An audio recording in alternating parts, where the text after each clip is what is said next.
evening, ladies. We're moving on with our learning about Chanukah. There's something very special about the Chanukah candles that we're told when we light the candles. We say, "Hanerot halalu kodesh hem, ve'en lanu rashut להשתמש בהם, אלא לראותם בלבד." What does it mean? It means that when we light the Chanukah candles, we're saying that these candles are holy and we're not allowed to use them. We're only allowed to look at them. What does it mean? We're not allowed to sit by the candles and read a book because we don't want it to seem even as if we're using the candles. And that's why also we have the shamash, the extra candle on the Chanukah. So if we're doing something by the candles, we can say, I didn't use the Chanukah candles, I used the shamash, which is an extra candle that is not really related to the mitzvah. And also, it's something so special that part of the mitzvah is to look. We don't have any other mitzvah like that. If someone doesn't have a Chanukah, he can go and look at other people's windows, and if he sees a Chanukah candle, he can say the blessing. He can actually say the bracha. And we don't have anything like that. You don't walk around seeing someone else's sukkah and saying the bracha, the blessing, for having a sukkah. So why? Why is it?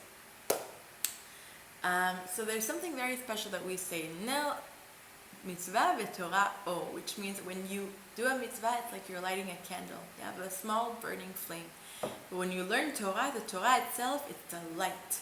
It's not a small flame, it's a light. The light is in the Torah. And the sages explain about this pasuk. They say that it's as if you're walking in the forest in the middle of the night. If you have a candle, you'll be protected because you'll be safe from falling into holes in the ground, and you'll be safe from, you won't get scratched by thorns on your way. But it won't protect you from thieves. And in order to be protected from thieves, you need light. You need the daylight. And when you have the daylight, you'll be protected from the holes and from the thorns and from the thieves and from people who might want to attack you in the middle of the way. So what does it mean, the Torah or? The Torah is a light. What light is it? So we're told that when Hashem created the world, on the first day we're told that Hashem created the light. But on the other hand, we're told that on the fourth day, Hashem created the sun. So how does it work together? Because if we didn't have the sun, how come we had the light? It doesn't work. It makes no sense. So we're told that on the first day, Hashem created a light. And this light was so beautiful, it was so holy and so spiritual that this world didn't deserve this light. So Hashem saved this light for heaven. For righteous people who go to heaven, they deserve this light.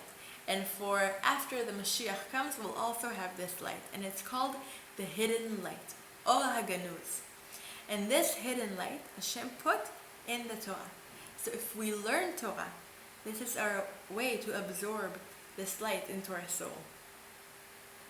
And that is why, because the Torah is so holy and it has this light, that we're not allowed to use the Torah. We're told, Al ta'aseh kardom lachpor ba, which means you shouldn't learn Torah in order to earn your living from it. Don't learn Torah because you want to earn money by using the Torah. That's wrong.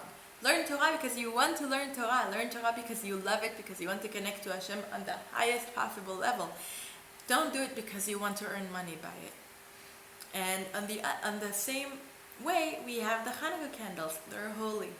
We should not use them in any way because they're so holy. And what makes them so holy?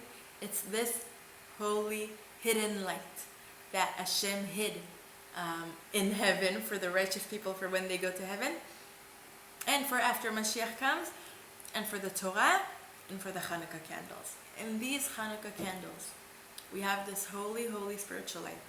And that is why we shouldn't use them. And that is why it's a mitzvah to look at them. Because by looking at them, you absorb this light into your soul. And we have this light now on Chanukah to open our spiritual eyes, to help us see clearly, to help us have faith clearly. Because when you're blinded, you can't see how Hashem rules this world. You can't see how Hashem makes everything work the way it does, and how everything is balanced and is operated by Hashem. But when Hashem opens your spiritual eyes, you can see clearly. You have clarity of faith. And that's exactly what the Yevanim, what the Greeks tried to take away from us. And Chanukah, we spoke about it, about how they wanted us to know that there isn't Hashem, or there is Hashem, but we don't have a share. They wanted to block our faith in Hashem. And they wanted to darken our eyes. And that is why Hashem gave us the light. He gave us the light of the menorah and Beit HaMikdash, and He's giving us the light, this hidden light, with our Chanukah candles. So back then in Beit HaMikdash, they had this hidden light through the light of the menorah, and it was enough to light one menorah, and the entire Jewish nation had this light. But now, we each have to light our own individual menorah, our own individual Chanukiah, to have this light, this spiritual, holy, hidden light. And that is also why we were given this mitzvah. That was the last mitzvah that the sages gave us. That was the last one, because they knew that we're heading towards an exile, a long exile.